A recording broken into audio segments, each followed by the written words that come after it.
Bon, avant de commencer, je sais que Haru a déjà fait une vidéo sur le sujet, mais on a eu l'idée en même temps, et comme il était d'accord, et ben on a... Non mais Raven, tu te fous de nous. Déjà la première fois on n'a rien dit, mais alors là, non, non, pas une transition. Ah, les joies du montage. Bref, je vous souhaite une bonne vidéo.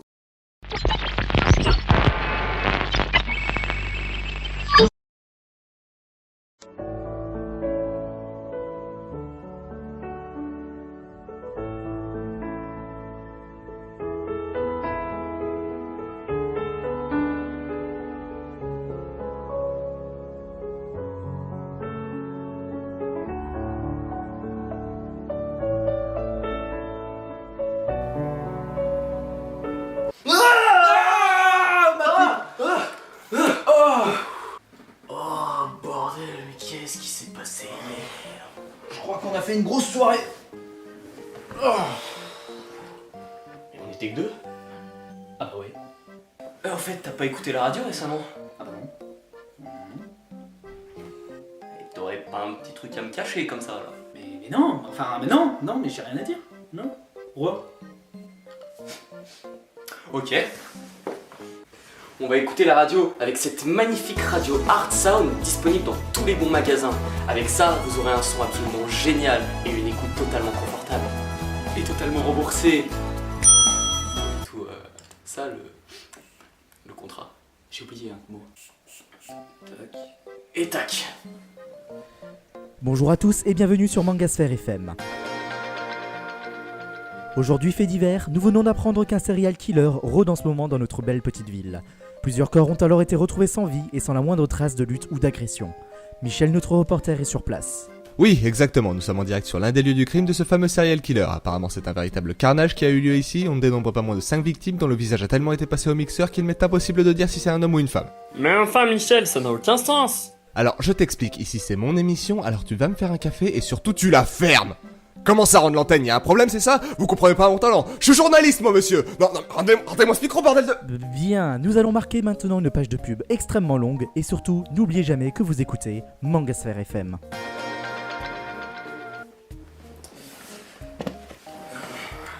Oui, bah c'est bien. Mais c'est pas moi. Bon, Quoi? Non mais. Non mais c'est pas moi, sinon je serais pas là avec toi et me faire chier ici. Si j'aurais buté des gens. Ah bon. Bon, je vais me faire des pâtes parce que tu m'énerves. Me casse. bon bah... Générique.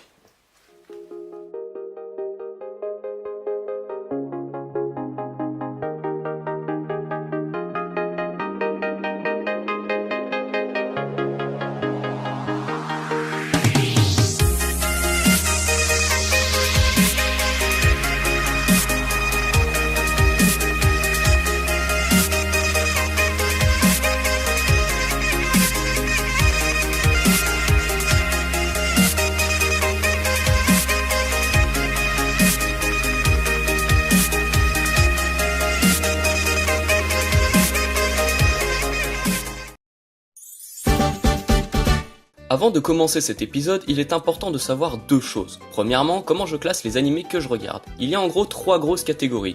Les très bons, genre Angel Beats, Gurren Lagann ou Bakuman, qui resteront gravés à vie dans ma mémoire tant ils m'auront fait vibrer. On a les très mauvais, qui sont souvent des merdes sans nom, genre Mao Senso, Eiken ou Clannad. Je déconne, pas de pouce rouge et pose ce flingue, j'ai pas encore vu l'animé. Et troisièmement, les normaux, qui se divisent eux-mêmes en deux parties. Ça va, vous suivez toujours? Ok. Les bons qui vous laissent un assez bon souvenir sans être exceptionnels et avec lesquels vous avez passé un bon moment, genre Eleven Eyes ou Barakamon. Et pour finir, il y a les...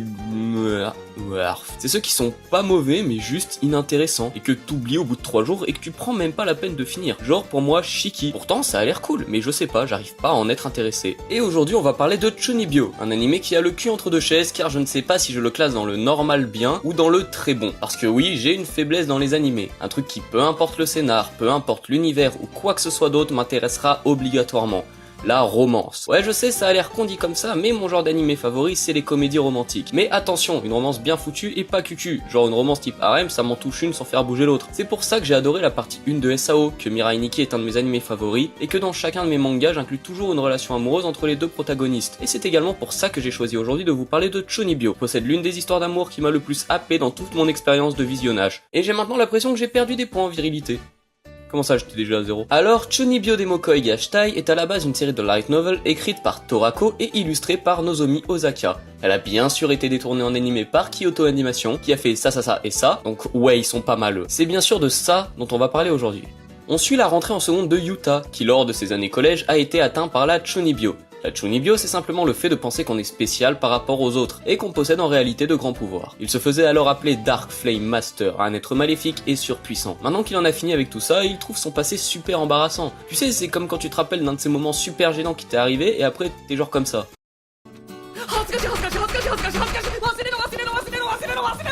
Bref, désormais il décide d'enterrer son passé pour vivre une vie de lycéen normal. Mais c'est sans compter sur une fille du nom de Rika, l'ayant surpris lorsqu'il scella de façon symbolique son passé en lançant une sorte de sort.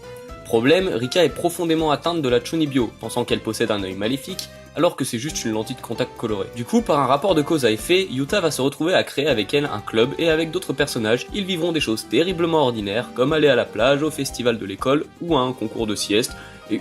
what? Bon, on va commencer comme d'hab avec la forme. Alors là...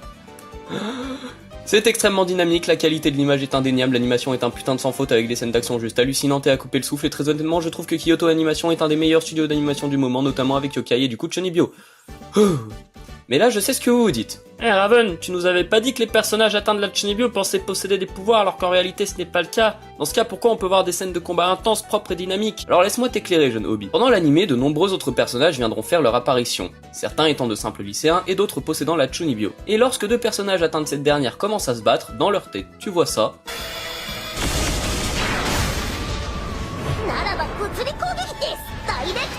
Mais en vrai, tu vois ça. Et rien que ça, c'est déjà un gros plus pour l'animé, dans le sens où l'animé ne s'arrête pas au genre du slice of life pour ne pas faire péter les scènes d'action. Après, au niveau du scénar en lui-même, bah y a rien de folichon, c'est un slice of life, tout ce qu'il y a de plus simple. Et c'est ce qu'il faut, dans le sens où Chunibyo veut te raconter son histoire, et rien de plus. Il veut juste te faire passer un bon moment, sans forcément te faire cogiter comme un con. Et c'est là qu'on en arrive au message de l'œuvre. Dans un monde où les gens réfléchissent trop et où la normalité est devenue l'exemple à suivre, peut-on se contenter d'arrêter d'y réfléchir et se laisser porter par ses rêves et son imagination? Quitte à sortir de la norme et à être pointé du doigt? On veut tous vivre comme on le sent et être soi-même. Mais au fond, si ce n'est que cette normalité qui nous en empêche, pourquoi se mentir? Quitte à en devenir un marginal. Mais bon, le regard des autres, l'évolution en société, les responsabilités, la prise de conscience que la vie n'est pas si rose mais qu'elle peut parfois être violente, tout ça, ça fait peur. Et c'est ce qu'incarne le personnage de Rika. Ne voulant pas affronter la dure réalité qu'elle doit subir, elle s'est renfermée dans son monde où elle peut être quelqu'un de forte et sûre d'elle. Sa rencontre avec Yuta va symboliser la part de réalité qui va s'immiscer dans son quotidien, et idem pour Yuta qui verra son monde se remplir de couleurs grâce à Rika. Les sentiments amoureux qui vont grandir en elle vont lui faire prendre conscience que rester dans son monde peut lui faire perdre les choses qu'elle aime le plus, pour qu'au final elle se rende compte d'une chose. Il n'y a aucune raison de choisir son monde, mais il faut au contraire vivre avec les deux à la fois, car au final la réalité et l'imaginaire sont tous deux le monde dans lequel nous vivons. C'est beau, putain. Bref, c'est pas parce qu'une œuvre est simple qu'on peut pas se casser la tête dessus, hein. Bon, on arrive au grand final de la vidéo, ce qui me tient le plus à cœur, la relation Yuta et Rika. Pourquoi cette relation est-elle si intense pour ma part? Eh bien, c'est parce que c'est une vraie relation. Je m'explique. Dans combien de mangas et d'animés le mec et la fille se tournent autour pendant 50 épisodes alors que c'est cramé comme un pétard que les deux veulent se pécho, hashtag Nisekoi, pour finalement terminer 2 saisons sans que rien n'ait bougé entre eux, hashtag Nisekoi, alors qu'au lieu que l'auteur joue sur l'évolution de cette relation pour prolonger son scénar de manière cohérente, ils se disent « Je me demande si je peux faire une centaine d'épisodes avec ce scénar qui tient sur un demi-post-it, qui est, je cite, qui a la putain de clé, hashtag Nisekoi. » Mais sinon Nisekoi c'est cool.